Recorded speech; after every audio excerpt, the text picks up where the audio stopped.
Hello बच्चों, let's read the question. Question says if alpha comma beta and gamma are roots of the equation x cube plus p x plus q is equal to 0, then the value of the determinant of alpha beta gamma alpha beta is equal to option A is P, option B is Q, option C is P square minus 2Q, option D is 0. First we see the key concept. देखिए कोई भी अगर हमारे पास cubic equation है A X cube plus B X square plus C X plus D is equal to 0. अगर ये cubic equation है जहाँ पर ए बी सी डी हमारे क्या हैं, रियल नंबर्स हैं, तो इसके कितने रूट्स होंगे? 3 रूट्स होंगे. अगर हम उन रूट्स को मान लीजिए, अगर मैंने उन रूट को अल्फ़ा 1 अल्फ़ा 2 और अल्फ़ा 3 माना है, let alpha 1 alpha 2 alpha 3 be roots of this equation. तो यहाँ सम ऑफ रूट्स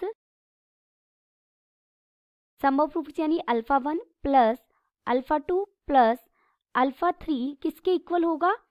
जो एक्स स्क्वायर का कोफिशिएंट है उसका नेगेटिव लेंगे आप, यानी minus b divided by x cube का coefficient that is A.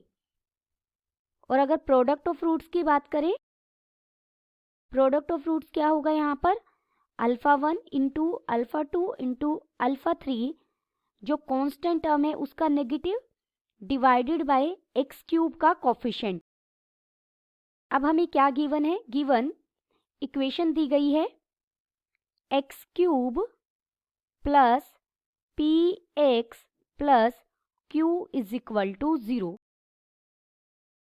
And और हमें क्या दिया गया है? Alpha comma beta and gamma are roots of equation.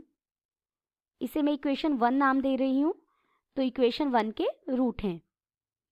अगर इक्वेशन 1 के रूट हैं तो अल्फा प्लस बीटा की कॉन्सेप्ट का यूज करेंगे.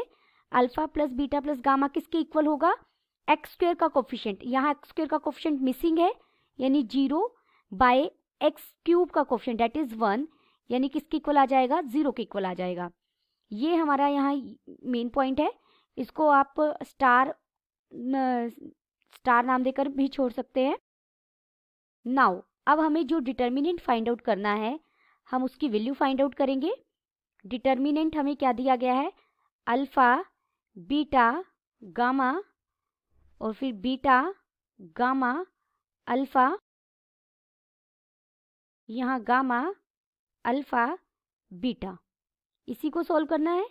तो हम किस रो 1 के अबाउट एक्सपेंड करेंगे. एक्सपेंडिंग अबाउट R1 के अबाउट एक्सपेंड करेंगे तो अल्फा आ जाएगा बाहर. ये अंदर बनेगा gamma beta minus alpha square minus beta. Equality में होगा, ये इक्वालिटी लगा लीजिए. यहाँ माइनस बीटा लेंगे तो ये बन जाएगा beta square minus alpha gamma plus gamma बाहर लेंगे तो ये बन जाएगा alpha beta minus gamma square. This is equal to, इसे हम सोल्व करेंगे, अंदर मल्टीप्लिकेशन करेंगे तो देखिए ये बन जाएगा alpha beta gamma minus alpha cube minus beta cube plus alpha beta gamma plus alpha beta gamma minus gamma cube. This is equal to 3 alpha beta gamma minus alpha cube minus beta cube minus gamma cube. यहाँ से अगर मैं minus common ले लूँ तो ये बन जाएगा alpha cube plus beta cube plus gamma cube minus 3 alpha beta gamma. ये हमारे पास एक एल्जेब्रिक आइडेंटिटी होती है. Alpha cube plus beta cube plus gamma cube minus 3 alpha beta gamma equal होगा alpha plus beta plus gamma into alpha square plus beta square plus gamma square minus alpha beta minus beta gamma minus gamma alpha. अब हमें determinant की value find out करनी है, लेकिन हमें पता है by star alpha plus beta plus gamma तो क्या है, जीरो, और जीरो की किसी के साथ भी प्रोडक्ट करें तो जीरो आ जाएगा। बाय स्टार या using star we know alpha plus beta plus gamma is equal to zero. Therefore हमें डिटर्मिनेंट की वैल्यू कितनी मिली, जीरो। तो हमारा कौन सा ऑप्शन सही हो गया, option D is correct. Option D is correct and all other options are incorrect. Hope you understood it well. Best of luck.